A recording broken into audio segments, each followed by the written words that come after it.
মারা গেছেন প্রখ্যাত ভারতীয় সিনেমা নির্মাতা শ্যাম বেনেগাল। সোমবার ভারতীয় সময় সন্ধ্যা 6:30টায় মৃত্যু হয়েছে তার। মৃত্যুকালে তার বয়স হয়েছিল 90 বছর। মুম্বাইয়ের অখার্ড হাসপাতালে ভর্তি ছিলেন তিনি। আর মৃত্যুর বিষয়টি নিশ্চিত করেছেন তার মেয়ে পিয়া বেনেগাল। অনেক দিন ধরেই কিডনি সংক্রান্ত অসুখে ভুগছিলেন শ্যাম বেনেগাল। সপ্তাহে প্রায় 3বার ডায়ালাইসিস করাতে হতো প্রবীণ পরিচালককে। তবু কাজ করে যাচ্ছিলেন। ভারতীয় সিনেমা জগতে ভারতের সর্বোচ্চ সম্মান দাদা সাহেব ফালকে অ্যাওয়ার্ড পেয়েছিলেন শ্যাম বেনেগাল। এছাড়াও পেয়েছেন 18টি ন্যাশনাল ফিল্ম অ্যাওয়ার্ড অর্থাৎ জাতীয় পুরস্কার। শ্যাম বেনেগালকে ভারত সরকার 1976 সালে পদ্মশ্রী এবং 1991 সালে পদ্মভূষণ দিয়ে সম্মানিত করেছেন।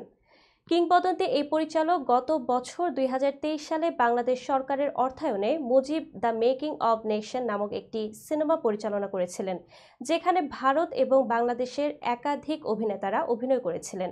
2023-এ মুক্তি পাওয়া এই সিনেমাটি তার শেষ সিনেমা।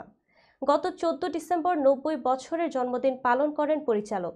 70 ও 80-র দশকে ভারতীয় চলচ্চিত্র জগৎকে তিনি উপহার দিয়েছেন একের পর এক সিনেমা। মন্থন, অঙ্কুর, ভূমিকা, জুনুন, মান্ডি, নিশান্ত সহ অনেক সিনেমা পরিচালনা করেছেন তিনি।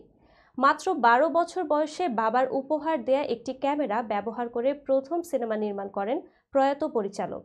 তার সফল সিনেমাগুলির মধ্যে রয়েছে মন্থন, জুবেইদা, ওয়েল ডান আব্বা, নেতাজি সুভাষচন্দ্র বোস, ফরগেটেন হিরো ও সর্দারি বেগম।